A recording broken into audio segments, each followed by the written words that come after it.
কোথায় যাচ্ছ তোমরা?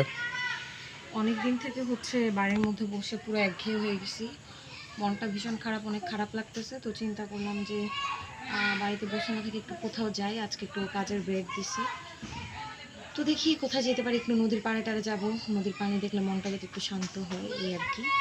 চলো। ওয়াও, আজকের আবহাওয়া দেখো কি জোস। আকাশে এত সুন্দর আগুন জ্বলছে। আমি ছোটবেলা না এমন হলে মনে করতাম যে আকাশে আগুন জ্বলে। আমি এটাই ভাবতাম ছোটবেলায় যে আকাশে আগুন জ্বলে। তবে আকাশটা দেখতে ওই যে কাঞ্চনজঙ্ঘা না কি জঙ্ঘা দেখে না, দেখা তো যাচ্ছে না। তুমি এখানে এই যে ওরকম লাগতেছে পুরো না। সামনে গেলে আরো ভালো করে দেখতে হবে।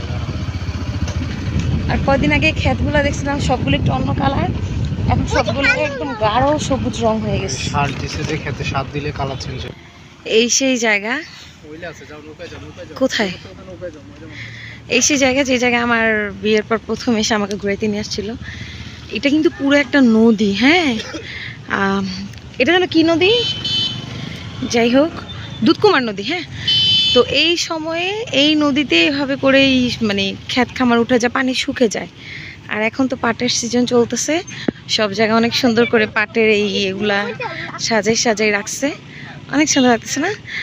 এই যে আমি নৌকার ওখানে ছবি তুলবো, সেম আগে এসে ওই যে ওগুলার মধ্যে বসে নৌকা ছিল এখানে, নৌকার মধ্যে ছবি। আমাদের এখানে অনেক সুন্দর সুন্দর জায়গা আছে ঘোরা যায়। কথা হচ্ছে ওই যে অনেক সুন্দর, আমি এই নৌকাটাতে উঠবো। এই জায়গাটাতে আমরা বসছিলাম, বসে আমরা ছবি তুলছিলাম। ওই যে ছোট নৌকাও আছে, অনেক জোস জায়গাটা। কিন্তু মানে আমি এমন সময় আসছি একটু পরে সন্ধ্যার আজান দিবে, এই জন্য একদম সানলাইট নাই বললেই চলে।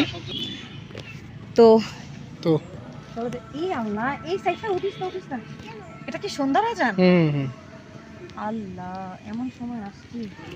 আচ্ছা সেই আগে আমি উঠি, তুমি তোমার বাবার সাথে এদিক দিয়ে ওঠো, এইটা দিয়ে ওঠো। কোনটা দিয়ে? পড়ে যাব নাকি? না না, ইজিলি যাও, তাহলে পড়বা না। ভয় পেয়ে গেলে পড়ে যাবা।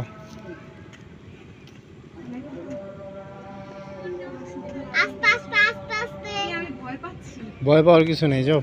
আমি উঠা দিয়ে আসবো।